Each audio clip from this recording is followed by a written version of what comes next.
પહેલી ફેબ્રુઆરીએ રજૂ થનારા કેન્દ્રીય બજેટ પર અત્યારે સમગ્ર દેશની નજર છે। ખાસ કરીને એશિયાની સૌથી મોટી ઔદ્યોગિક વસાહત અંકલેશ્વરના ઉદ્યોગપતિઓ આ વખતે સરકાર પાસેથી મોટી રાહતની અપેક્ષા રાખી રહ્યા છે।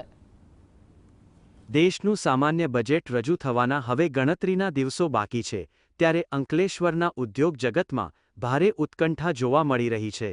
ઉદ્યોગપતિઓની મુખ્ય માંગ એમએસએમઈ સેક્ટરને વધુ મજબૂત બનાવવાની છે।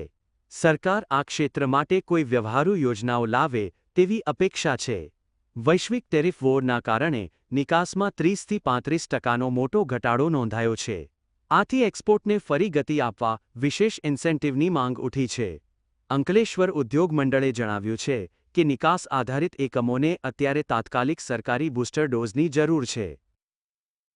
વોકલ ફોર લોકલ અભિયાનને વેગ આપવા સ્થાનિક ઉત્પાદકોને ટેક્સમાં રાહત અને વિશેષ પ્રોત્સાહન મળે તેવી પણ ઉદ્યોગપતિઓની પ્રબળ ઈચ્છા છે। ઉપરાંત ઉદ્યોગો માટેની પરમિશન અને પ્રોજેક્ટ અમલીકરણની પ્રક્રિયા સરળ બનાવવી જોઈએ, જેથી નવા રોજગારની તકો ઊભી થાય।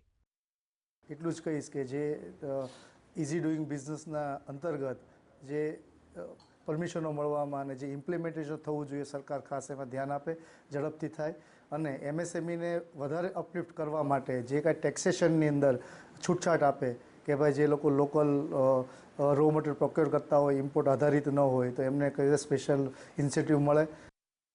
અંકલેશ્વર સહિત સમગ્ર ગુજરાતનું ઉદ્યોગ જગત અત્યારે સરકાર તરફથી વિકાસલક્ષી અને સ્પષ્ટ નિર્ણયોની આતુરતાપૂર્વક રાહ જોઈ રહ્યું છે। પિન્ટુ મોદી, જીએસટીવી અંકલેશ્વર।